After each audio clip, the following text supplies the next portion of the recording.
Larkana social media forum के office में इन वक्त के असांजे साहब के बात के कारी पट्टी बदी करे एहतजाज का के लारकाना में पूरी कार्रवाई की पक्की उड़ान लारकाना में के शहरी में जमीन की पुरानी तकरार सब नौजवान शहबाज के मुबैना तौर पर फाखाना हमले के उनको मोटरसाइकिल दे पर रोज थाना पूरी मामूल पर एडी रीति मुनरे को के साथ पूरी वही अतबदी को के मुको कोटो अमीर को मुको जी साथ ही में फुलाए आम माण्हू के शहरी माण्हू में फुलाए अच्छा ता लारकाना एसएस में केतरो मुतफिक आयो एसएस साहब ने गुजारिश कला ये कि दो संदात पंडल पकड़या वने थोड़ी तो गिरफ्तार कयो वने लारकाना शहर में अमल करायो ठीक है मुलविस आहिन मुतासिरा खानदान नासिर आफ्ताब डीआईजी खां अपील कई आहे कि वाक़ई जो फौरी नोटिस वठी केस जी समाअत ते ख़ासि ध्यान ॾिनो वञे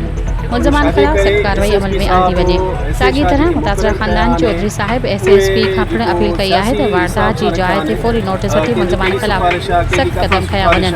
मक़ामी माण्हू चवनि था जेकॾहिं फौरी कार्रवाई न कई वई त इलाइक़े में वधीक कशीदगी पैदा थी सघे थी मुतासिरा खानदान आला हुकाम खां इंसाफ़ मुहैया करण जो मुतालबो कयो आहे दुआरी तो पकड़जे न उन्हनि जो सामान जेके वीचारा फौजी था वञनि न उन्हनि जो सामान रिकवर थो थिए असां एसएसपी साहब के गुज़ारिश कंदासीं त जेके एसएसपी तव्हां मुक़ररु कयो उहे महिरबानी करे बदिलाया वञनि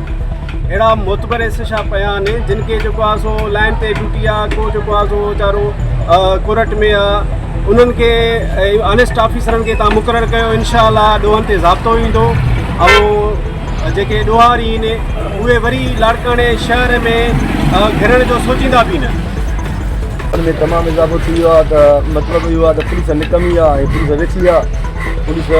जेको आहे सो इन मतिलबु एस एच मंत्री था खणनि जो मक़सदु आहे असांखे शिकायत आहे माहौल आहे S H O Ahmad Ali ओॾे खां कि निकमो आहे ऐं एस एस पी साहब गुज़ारिश आहे त अहिड़े निकमे माण्हू खे हटाए वञे ऐं इन जॻह ते कोई अहिड़ो एक्टिव एस एच ओ रखियो वञे जेको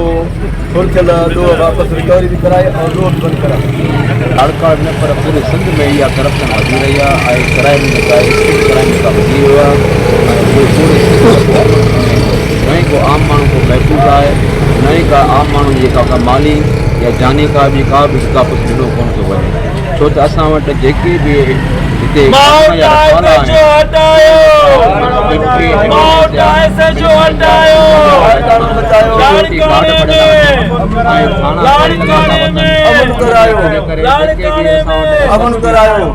लाड़कानो आहे छो त इहो ज़िम्मेवार उहो आहे त जेका लाड़काना में करप्शन थी रही आहे असां एसएसपी से लाड़काने करे कंदासीं त बाबा जेका तव्हां लाड़काने अमल करायो इज़ाफ़ो थी रहियो आहे मुंदर को हिकु फुर थी वई आहे लाड़कानो ईअं थो लॻे जीअं किथे कचे जी ज़मीन हूंदी आहे लाड़कानो ईअं थो लॻे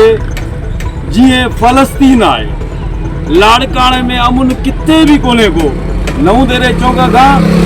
ॿ ॾींहं पहिरियां 2-1-2-5 फुर्ती वयूं आहिनि लेडीज़ हिकिड़ी वीचारी अचे पई उन खां पर्स कसे विया आहिनि Haidari S H O Arami Mawta S H O Arami Ali Gurabad S H O Arami आख़िर लाड़काने में अमुन कराईंदो केरु लाड़काने में तव्हां हींअर ॾिसंदा अचो चइनी चौकनि ते काथे पुलिस तव्हांखे नज़र न ईंदी हिकिड़ो सिपाही बीठो आहे उहो बि चवे थो उन माण्हूअ खे जेका फुर्ती थिए त मुंहिंजो असलो कम ई नथो करे शर्म जहिड़ी ॻाल्हि आहे शर्म की बात है एसएसपी लाड़काना मुझे शर्म आ रही है आपके पुलिस को नहीं आ रही है मुझे शर्म आ रही है शर्म आनी चाहिए इतनी इतनी इतनी यहाँ बदमनी है जो हम जब घर से निकलते हैं पता नहीं चलता कि घर वापस जाएंगे कि नहीं जाएंगे असांजे साफ़ ई खां 2 मोबाइल 3 मोबाइलियूं उन खां पोइ कवरेज वारो थेलो भी जो फुरियो वियो आहे उन खां पोइ Mawta S H O Ahmad Ali Udo खे ऐं कॉल थो कयां मुंहिंजा जेके 7 जा साथी आहिनि जेके मुंहिंजा बाज़ू आहिनि उहे थाणे ते वञनि था त थाणे ते एस एच ओ मौजूदु ई कोन्हे कहिड़ो एस एच ओ आहे इहो धामरा थाणे ते हुयो त उते ॾोह पिया थियनि मावटा थाणे ते आहे त हिते ॾोह था थियनि हीउ जिते रहे थो उते ॾोह थो थिए मां वरी हिकु चकर हुनखे चुता थो ॾियां एस एच ओ मावटा खे त महिरबानी करे 5 ॾींहंनि जे अंदरि असांजे छोकिरे खे रिकवर कराए मोबाइलियूं वापसि करे जेकॾहिं नथो रिकवर कराए इन चौक ते बि असां धरणो हलंदासीं सिंध सोशल मीडिया फोरम जे प्लेटफॉर्म तां तेसीं ताईं न उथंदासीं जेसीं ताईं तूं मोबाइलियूं रिकवर कराए न ॾींदे असां तुंहिंजा नौकर आहियूं, बार बार तोॾे फ़ोनियूं कयूं, असां तुंहिंजा मुलाज़िम आहियूं। सफदर मिठाणी पाकिस्तान पीपल्स पार्टी जो अॻवान, सफदर अली अब्बासी, मौलाना नासिर महमूद, मोज़म अब्बासी, सभिनी तोॾे फ़ोनियूं कयूं। तोखे तोते जुआ ई नथी फिरे। तूं बासर आहीं, तूं पुलिस ऑफिसर आहीं। जॾहिं तुंहिंजे थाणे ते वञूं था त तुंहिंजो मुंशी वेठो आहे, तूं मौजूदु न आहीं। अॼु तोखे आउं चिताव थो ॾियां, जेकॾहिं 5 ॾींहंनि जे अॻु मुनवर चांडे खे मोबाइलूं वापसि न थियूं त असां चौक बिला कंदासीं। ऐं लाड़काना SSP को बता रहा हूँ, अमन नहीं है यहाँ पर। आपको जो बताया जा रहा है ना अमन अमन, वो अमन नहीं है। कोई नहीं लिखेगा आपके खिलाफ। मुझे पता है यहाँ कलम फरोश हैं, कलम वाले नहीं हैं।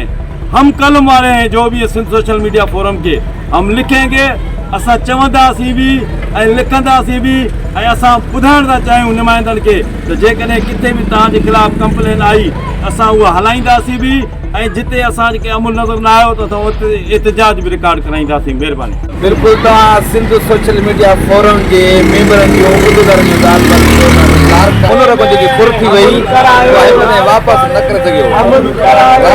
सां गॾु आहियां लाला अब्दुर रहमान, तुंहिंजो मुंहिंजी न्यूज़ चैनल लाड़काना।